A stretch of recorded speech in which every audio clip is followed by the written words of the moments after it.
ভাইয়া তোমার হাতে আমি বেশি গম দেখি ভাই শ্রীলঙ্কা সকলে এখন হাতে আছে মাবার সকলে হাতে টিয়া লাগে তো বুড়ো যাবে হাতে টিয়া চালে হাতে মেয়ে পায় ঘর 10 বছর বিদেশ করছি, বাড়িঘর করেছি, কিন্তু আরো টাকা পয়সা মালিক হয়ে বিয়ে করব। এই আপুটার কথা শুনে চিন্তা ভাবনা পরিবর্তন হয়ে গেল। কালকে একজন ভাইয়ের সাথে আমি কথা বললাম। আমি তাকে জিজ্ঞেস করলাম, ভাই আপনার বয়স কত? সে বলল যে আমার বয়স 37 বছর। আমি তাকে বললাম, আপনি কি বিয়ে করছেন? সে আমাকে বলল, না, আজকে 10 বছর বিদেশ করি, বাড়ি ঘর করছি, আরো টাকা পয়সার মালিক হয়ে তারপর বিয়ে করব। তো হয়তো কথাগুলা শুনলে অনেক মানুষ আমার উপর খেপে যাবেন, কিন্তু আমি এতটুকু বলবো যে আল্লাহর উপর বিশ্বাস আস্থা রেখে যারা চলে তারা সবসময় সফলতা অর্জন করে।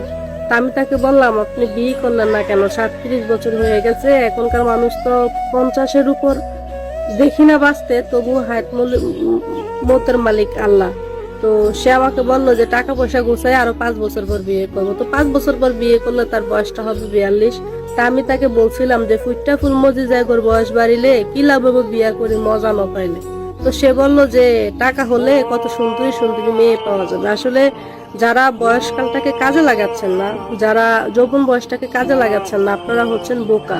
বোকা বলতে ধরেন, আপনি যদি মনে করেন যে আপনি 50 বছরে বিয়ে করবেন, গাড়ি টাকা পয়সার মালিক হয়ে এটা হয়ে, আপনার শরীরে যদি তখন কোনো আকর্ষণ না থাকে, আপনার শরীরে যদি কোনো চাহিদা না থাকে, বা আপনার যদি পেটে খিদা না থাকে, আপনার সামনে যত ভালো খাবার দেওয়া হোক না কেন আপনার রুচিতে জাগবে না।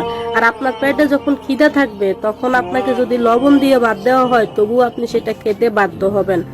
আপনি যদি মনে করেন যে আপনি 50 বছরে একজন নারীকে বিয়ে করবেন, বা একটা 20 বছরের মেয়েকে বিয়ে করবেন, ধরুন 50 বছরে বিয়ে করলে আপনি 60 বছর পর্যন্ত বাঁচলেন, তো একটা 18-20 বছরের মেয়েকে বিয়ে করলে 30 বছর বয়সে সে এখনো ইয়াং, সে তো আর আপনার অপেক্ষায় থাকবে না যে আপনি মরে গেছেন আমি তার দিকে তাকায় বসে থাকি। সে তখন আপনার টাকা পয়সা আপনার সম্পত্তি নিয়ে অন্য একটা ছেলের কাছে বিয়ে বসবে, এবং কি সে সুখে শান্তিতে দিন কাটাবে।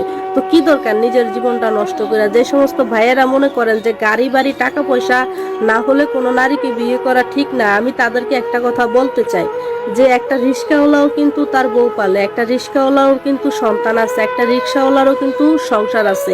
একটা রিক্সাওয়ালা যদি একটা পরিবারকে চালাইতে পারে সুন্দরভাবে, তাহলে আপনি একটা পুরুষ মানুষ, আপনি কেন পারবেন না?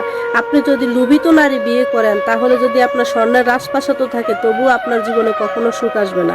আপনি এমন একজন নারী খুঁজবেন যে নারী সাংসারিক, আপনাকে বুঝে, আপনাকে সময় দেয়, আপনাকে মূল্য দেয়, আপনাকে যত্ন করে। কারণ ভালোবাসা বৃদ্ধি পায় যত্ন আর স্নেহ আর সম্মানের কারণে। ভালোবাসা বৃদ্ধি পায় না তখন যেখানে শুধু টাকা টাকা টাকা, শুধু টাকার চাহিদা থাকে। ভালোবাসতে গেলে জীবনে টাকার দরকার হয় না, দরকার হয় সুন্দর একটা মনের। আর সেই সুন্দর মন যদি আপনার থাকে, তাহলে আপনি অনেক সুখী হবেন। এটাই হচ্ছে কথা।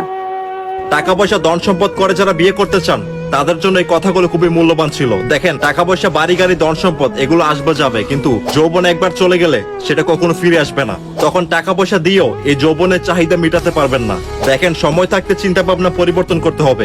চলেন আমিও করি, আপনারাও চিন্তা ভাবনা পরিবর্তন করেন। Thank you.